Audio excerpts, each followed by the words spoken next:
ومن أحسن قولا ممن دعا إلى الله وعمل صالحا وقال إنني من المسلمين.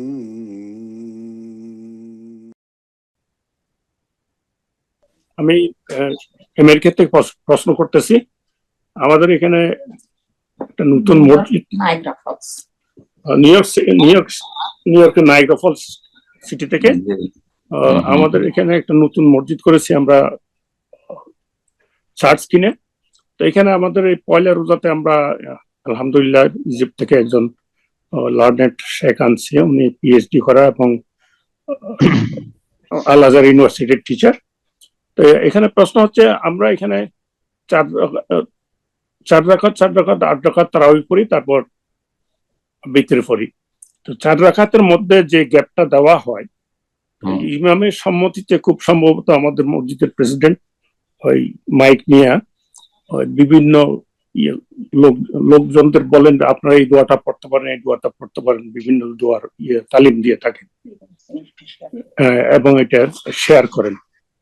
এখন এটা কি সহিহ সুন্নাহ মতো হবে না আমরা নতুন ইনোভেশন করতেছি? এই জিনিসটা আমি জানতে চাইছিলাম শেখের কাছে। বিরতি দেওয়া 4 রাকাত পরে এটা তো সালাফদের সুন্নাত, সাহাবায়ে কেরামদের সুন্নাত, ঠিক আছে, এই জন্য তারাবিকে তারাবি বলা হয়। কিন্তু এতে প্রত্যেক দিন একজন দাঁড়িয়ে যাবে আর মানুষকে দুয়ার তালিম দিবে না, এটা করবে না। এটা মানুষে অনেক সময় মনে করবে যে এইটাই সুন্নাত, কিছুদিন পরে এটা বেদাত চালু হয়ে যাবে, যার ফলে এটা করবেন না। মাঝে মধ্যে যদি প্রয়োজন হয় তাহলে দোয়া শিখাবে। এত শিখাবার কি দরকার? একজন মুসলিম নিজের গরজে শিখ, ওকে শিখাইতে হবে পাঠ পড়াইতে। ছোট বাচ্চা পাঠ পড়াইতে বাপ মার জন্য এই দোয়া করো, তো এই ছেলে মেয়ের জন্য এই দোয়া করো, হ্যাঁ ওর গরজ সেটা, কথা বুঝছেন?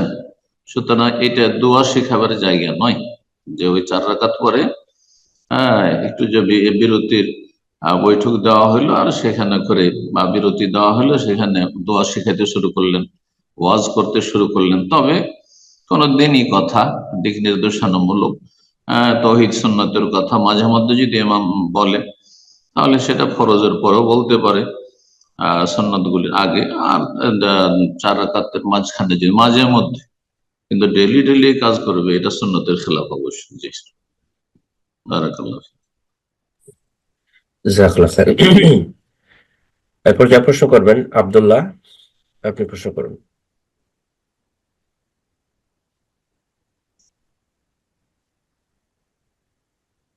জি আব্দুল্লাহ, আপনার ফোনটা আনমিউট করে নিন, প্রশ্ন করুন। শেখ আসসালামু আলাইকুম ওয়া রাহমাতুল্লাহ। ওয়ালাইকুম আসসালাম ওয়া রাহমাতুল্লাহি ওয়া বারাকাতুহু। জি শেখ বগুড়া বাংলাদেশ থেকে বলছিলাম। জি জি বলেন। মাশাআল্লাহ। শেখ আমি এখানে প্রশ্ন করতে যাচ্ছি না, আমি আপনার নাম্বার নিয়েছিলাম, নিয়ে আপনি 2 সপ্তাহ আগে আমি হোয়াটসঅ্যাপে একটা প্রশ্ন করেছিলাম, আপনি দেখেননি। আমার প্রশ্নটা এতটাই পার্সোনাল যে আমি এখানে করতে পারবো না। যদি একটু মিটিং শেষে যদি আমাকে একটু সময় দিতেন, আমাকে আমার খুব বড় উপকার হতো শেখ। দেখবো আপনার হোয়াটসঅ্যাপে মেসেজ দিয়ে দিবেন, দেখবো আমি স্মরণ করে দিবেন। হোয়াটসঅ্যাপে এত মেসেজ আসে যে রমজান মাসে উত্তর দেওয়া সম্ভব হয় না। আচ্ছা শেখ, আমি মিটিং না মিটিং শেষে কথা বলার সময় নাই। আপনি ওই হোয়াটসঅ্যাপে আপনি সালাম দিবেন, তাহলে বুঝেন যে আপনার প্রশ্ন কি আছে, উত্তর দেওয়ার মতো কিনা। ঠিক আছে, জাযাকাল্লাহ খাইর। যে ব্রাদার আব্দুল্লাহ, আপনি মিটিং শেষে আপনার শেখকে যে প্রশ্ন করেছিলেন হোয়াটসঅ্যাপে, ওটাকে আপনি আবার রিসেন্ড করেন, তাহলে শেখ বুঝতে পারবেন ইনশাআল্লাহ, এবং আপনি সালাম দিয়ে দিন ইনশাআল্লাহ। জাযাকাল্লাহ খাইর। তো ইনশাআল্লাহ এরপর যে প্রশ্ন করবেন গোলাম, আপনি প্রশ্ন করুন।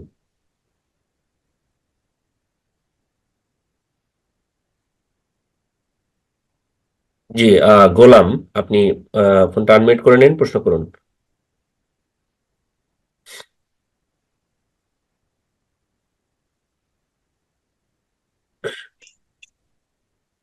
আপনি হয়তো নতুন লাইনে আছেন, যারা নতুন আছেন তাদের উদ্দেশ্যে বলছি, আপনার নাম মেনশন করার পরে আপনারা আপনাদের জুম অ্যাপের স্ক্রিন ফলো করুন, যেখানে আপনাকে বলা হচ্ছে ফোনটাকে আনমিউট করতে, আপনি অপশন ফলো করুন। ফোনটাকে আনমিউট করে নিয়ে প্রশ্ন করুন। গোলাম। ওকে, ইনশাআল্লাহ এরপর যে আমরা আরেকজনকে সুযোগ করে দিচ্ছি, প্রশ্ন করবেন। মাহমুদা, আপনি প্রশ্ন করুন। আসসালামু আলাইকুম রহমতুল্লাহ বারাকাতু। সম্মানিত শেখ, আমি মাহমুদা বলছি সুইডেন থেকে। ওয়ালাইকুম আসসালাম ওয়া রাহমাতুল্লাহি ওয়া বারাকাতুহু। জি বলেন। জি, এক বোনের পক্ষ থেকে প্রশ্ন। উনি পরিস্থিতির চাপে পড়ে ব্যাংক লোন নিয়ে একটা অ্যাপার্টমেন্ট কিনছেন এখানে সুইডেনে। তো এখন উনি ভুল বুঝতে পারার পর, যেহেতু এটা সুদের উপরে আসে, তো ভুল বুঝতে পারার পর উনি চাচ্ছেন যত তাড়াতাড়ি সম্ভব কিস্তিগুলা পরিশোধ করে উনি সুদ থেকে আর কি মুক্ত হওয়ার জন্য। তো সেক্ষেত্রে উনি টাকা জমা দিয়ে যে বাৎসরিক একটা বা কিস্তি বা কি বলবো এটারে, মানে শোধ করার জন্য তো টাকা জমাচ্ছেন, সেই টাকাতে যে নিসাব চলে আসছে। এখন ওনার প্রশ্ন যে এই টাকা যেটা উনি লোন পরিশোধ করার জন্য জমাচ্ছেন, এর উপরে কি জাকাতটা ওনাকে দিতে হবে কিনা, এবং এটা 1 বছর ঘুরে আসছে। ওর কাছে জমা থাকছেন না ওই একে দিয়ে দিচ্ছেন? ওনার কাছে এখন আছে, উনি 2-1 মাস পরে দিয়ে দিবে সম্ভবত, এটা বাৎসরিক ভাবে। যতক্ষণ তার হাতে আছে তখন, আর বছর পুরা হয়ে গেছে, জাকাত দিয়ে যেতে হবে। আচ্ছা, হুম। জি। আল্লাহ হেদায়েত করুক। জাযাকাল্লাহ খায়ের। জি স্যার। ঠিক আছে। জি ইনশাআল্লাহ। তো আমরা পরবর্তী প্রশ্ন নিচ্ছি। প্রশ্ন করবেন শাফি মোল্লা, আপনি প্রশ্ন করুন।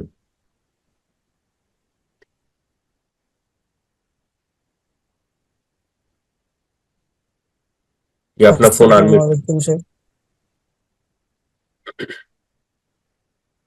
যে আপনার ফোনটা আবার মিউট হয়ে গেল এবং আপনার সাউন্ড একটু ক্লিয়ার করে নিন। যে প্রশ্ন করুন। আসসালামু আলাইকুম শেখ। ওয়ালাইকুম আসসালাম ওয়া রাহমাতুল্লাহি ওয়া বারাকাতুহু। জি জি, কেমন আছেন শেখ? বলেন। আলহামদুলিল্লাহ। জি, আমার প্রশ্ন ছিল, আহলে কোরআনদের পিছনে নামাজ আদায় করা যাবে কি? শোনা যাচ্ছে না ক্লিয়ার। আপনি আরেকবার আহলে চেষ্টা কোরআনের করুন। পিছনে নামাজ আদায় করা যাবে? তা বুঝলাম না। বুঝেছেন ইকরাম ভাই? বলেন, এক্সপ্লেন করেন। না ঠিক আমি ওনার কথাটা বুঝতে পারিনি। জি আপনি আবার প্রশ্ন করুন। কার পিছনে বলছেন জি, আমরা? বলছিলাম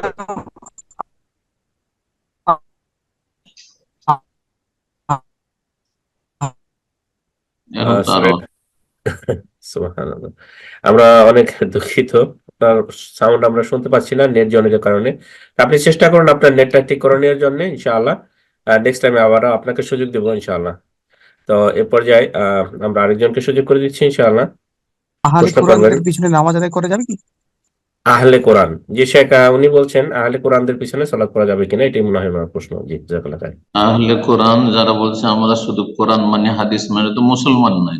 তো মুসলমান যে নয় তার পিছনে কি করে নামাজ হবে? যেমন কাদিয়ানের পিছনে নামাজ হবে না, ঠিক তেমন আহলে কোরআন পিছনে নামাজ হবে। জাযাকাল্লাহ খায়ের। প্রশ্ন করবেন আব্দুল্লাহ ডালিম, আপনি প্রশ্ন করুন। আসসালামু আলাইকুম ওয়া রাহমাতুল্লাহি ওয়া বারাকাতুহু। ওয়ালাইকুম আসসালাম ওয়া রাহমাতুল্লাহি ওয়া বারাকাতুহু। শেখ, আমার প্রশ্ন ছিল যে সিয়াম সম্পর্কে। তো জি আমার প্রশ্ন ছিল সিয়াম সম্পর্কে। বলেন। যে একজন সুগারে আক্রান্ত ব্যক্তি, উনি 5 ওয়াক্ত সালাত পড়ে এবং মাঠের কাজ, পরিবারের কাজ কর্ম কিন্তু সবই করে, কিন্তু সিয়াম রাখলে নাকি শরীর দুর্বল হয়, দুর্বল লাগে, এই কারণে সিয়াম রাখে না। তো এমনকি পরে কাজাও করে না, এমনকি ফিদিয়াও দেন না। তো এর বিধান কি? আর আরেকটা প্রশ্ন হচ্ছে, যিনি একজন জি প্রশ্ন একটা করে ভাইয়া, ইনশাআল্লাহ আমরা পরবর্তী প্রোগ্রামে আপনার প্রশ্ন নেব। জি বলেন শেখ।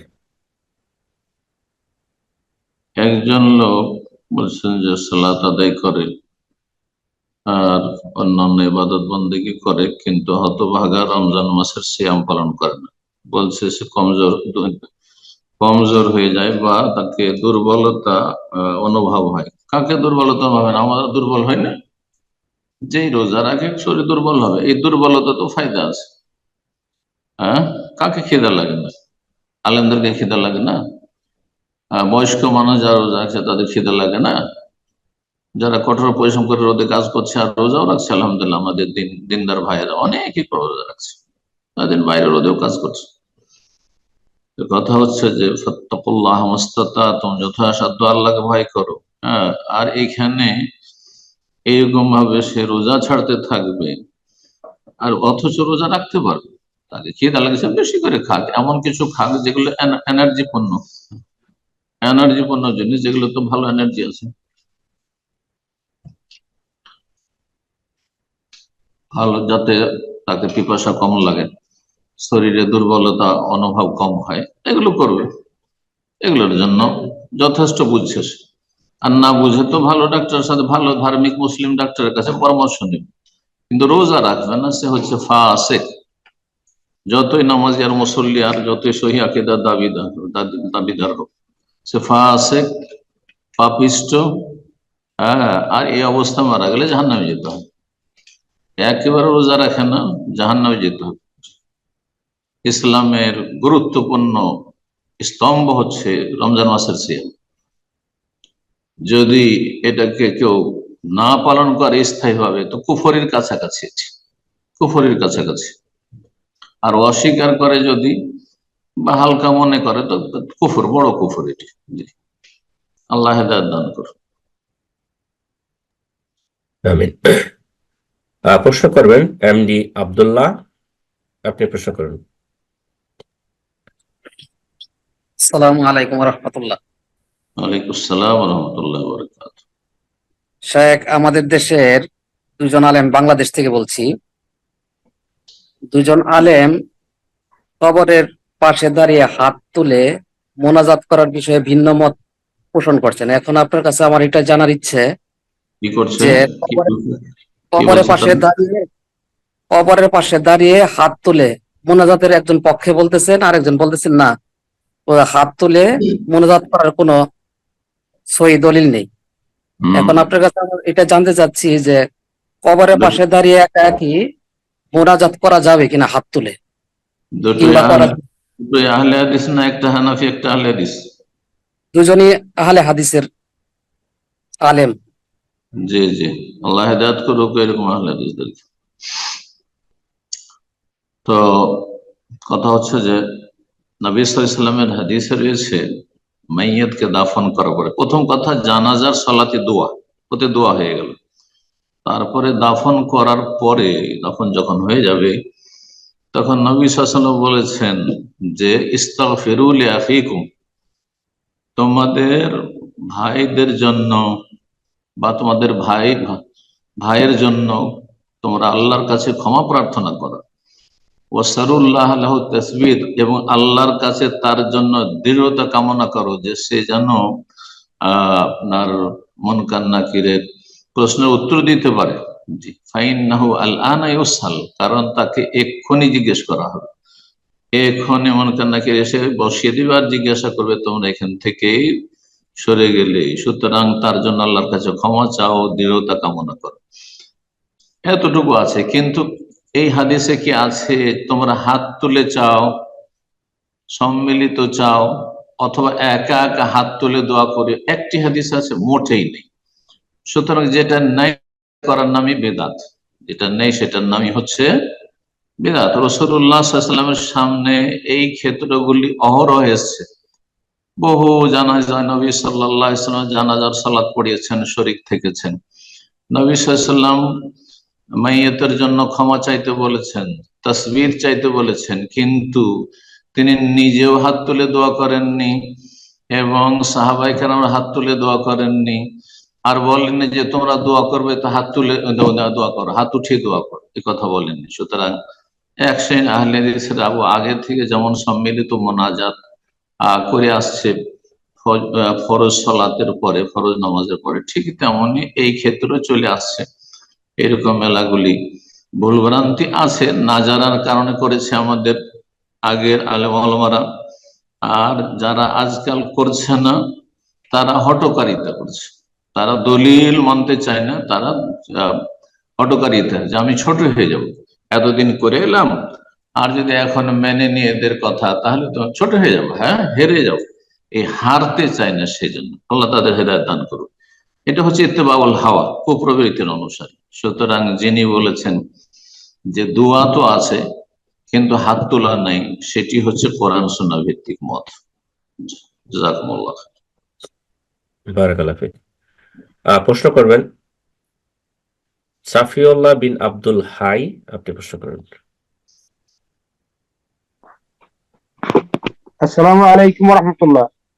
ওয়ালাইকুম আসসালাম ওয়া রাহমাতুল্লাহি ওয়া বারাকাতুহু। আমি সৌদি আরব রিয়াদ থেকে। বলেন। আমার প্রশ্ন আছে, আপনার সাথে একটা কথা বলতে চাচ্ছি। সেটা হচ্ছে যে আজ থেকে কোনো এক রমজানে কয়েক বছর আগে আপনার এই আলোচনা শুনেই শহীদিন পেয়েছিলাম, আলহামদুলিল্লাহ।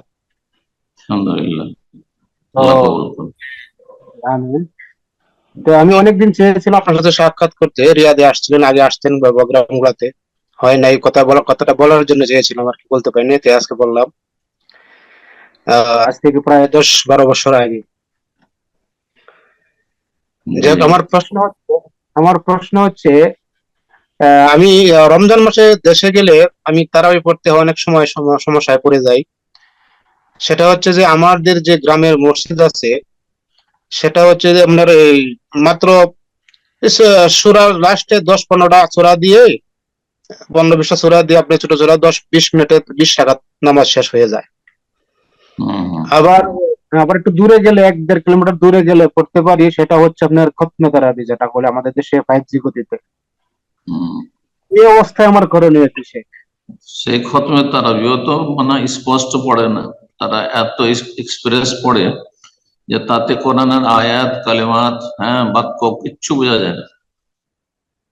দুটোই সুন্নাহ বিরোধী সালাত, আর এই দুই শ্রেণীর সালাতই কবুল হয় না। খতম তারাবির নাম দিলাম আর তাতে করে পড়েই চলে যাচ্ছে। এই যে আজকালকার দেশীয় হাফেজরা বেদাতি সমাজের, এইসব সালাতও জায়েজ নয়। আর যারা ছোট ছোট সূরা পড়ছে 20 মিনিটে 20 রাকাত, সেটাও জায়েজ নয়। রাকাত পুরা করতে হবে, বাপ দাদা থেকে পাওয়া রাকাত সংখ্যা পুরা করতে হবে। নবী সাল্লাল্লাহু আলাইহি সাল্লামের সুন্নাত হোক আর নাই, কিন্তু কোয়ালিটি একেবারে ডাউন কোয়ালিটি। যে কোয়ালিটি ইরজে ফাসাল্লে ফাইন্নাকা লাম তুসাল্লি। নবী সাল্লাল্লাহু 1400 বছর আগে বলেছিলেন একজন বেদুইনকে, যাও ফিরে যাও, তুমি সালাত পড়োইনি, পুনরায় সালাত পড়ো। 3-3 বার একদম তাকে ফিরিয়ে দিয়েছেন, যা আবার পড়ো, আবার পড়ো।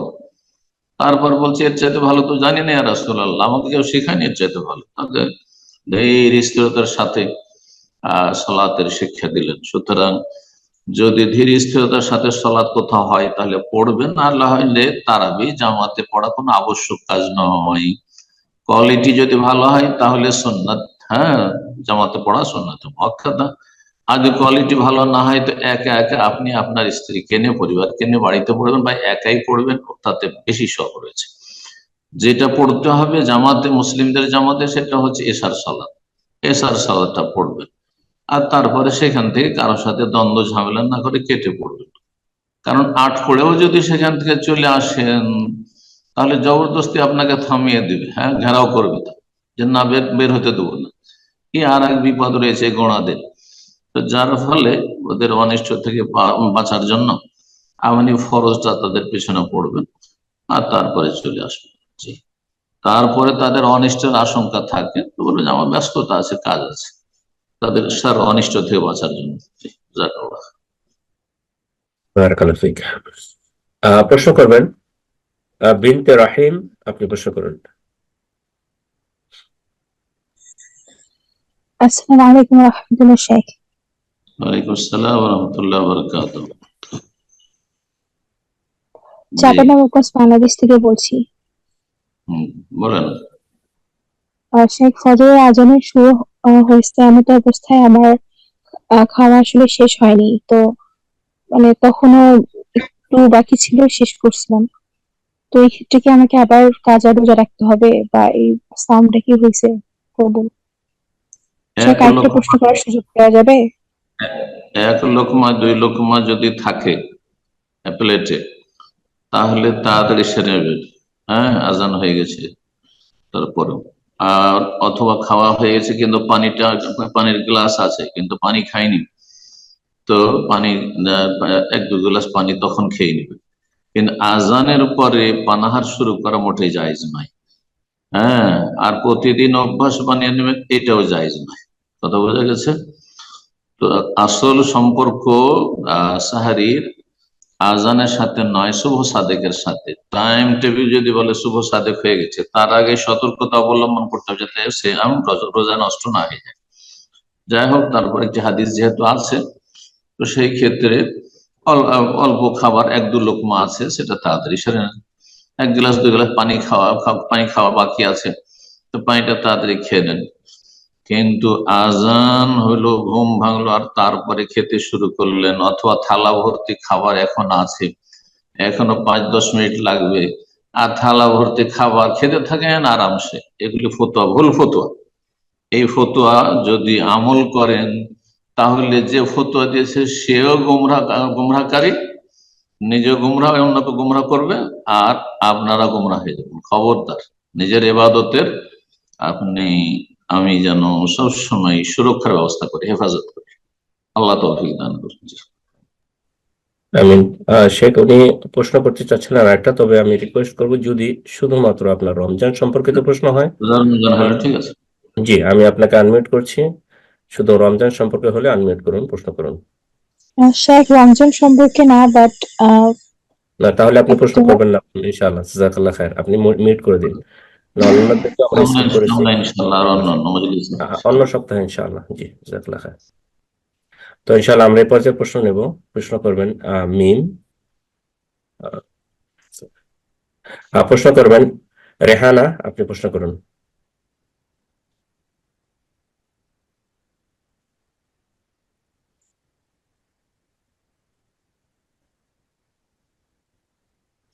রেহানা, আপনার ফোনটা আনমিউট করে নিন, প্রশ্ন করুন।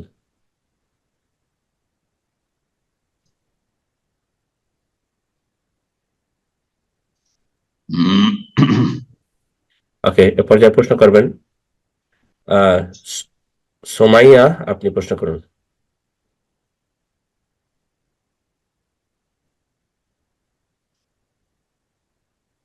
যে আপনাদের ফোনগুলো আনমিউট করতে বলা হচ্ছে আপনাদের স্ক্রিনে, আপনারা অপশন ফলো করুন, ফোনটাকে আনমিউট করে নিন, প্রশ্ন করুন। সোমাইয়া। আমাদের হাতে সময় খুবই কম, তো আমরা আরেকজনকে সুযোগ করে দিচ্ছি। পর্যায়ে প্রশ্ন করবেন আয়েশা খাতুন। আপনি প্রশ্ন করুন। আসসালামু আলাইকুম রহমতুল্লাহ বারাকাতু। সম্মানিত শেখ, আমি কানাডা থেকে বলছি, আয়শা। জি, আলহামদুলিল্লাহ। আমি জানতে চাচ্ছি, এখানে তারাবি হচ্ছে অনেকে মানে কোরআন সুন্নাহ অনুযায়ী 8 রাকাত পড়েন, আবার অনেকে 20 রাকাত পড়েন। তো আমরা কি 8 রাকাত পড়বো না 20 রাকাত? কোরআন সুন্নাহ মোতাবেক কোনটা সহি, আপনি যদি একটু বলতেন, জাযাকাল্লাহ খায়রান। কোরআন ও সুন্নাহ মোতাবেক যদি পড়তে চান, তো মা আয়েশা রাদিয়াল্লাহু তাআলা আনহার সহিহ বুখারীর হাদিস, এর চাইতে স্পষ্ট কোন হাদিস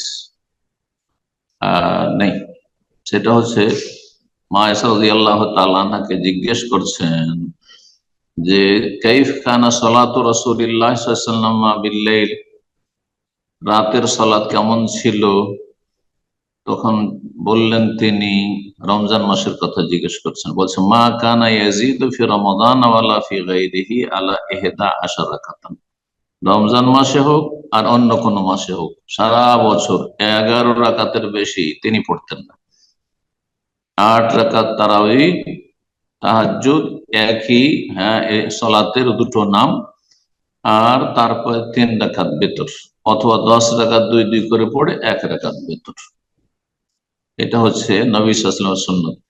এই জন্য শাইখ ইবনে বাজ রাহিমাহুল্লাহ সৌদি আরবের প্রধান মুফতি ছিলেন আজকে থেকে 23 বছর আগে, আর মদিনা ইউনিভার্সিটির যিনি চ্যান্সেলর ছিলেন রাহিমাহুল্লাহ তাআলা, সারা বিশ্বের সবচেয়ে বড় আলেম ছিলেন আপন জামানায়।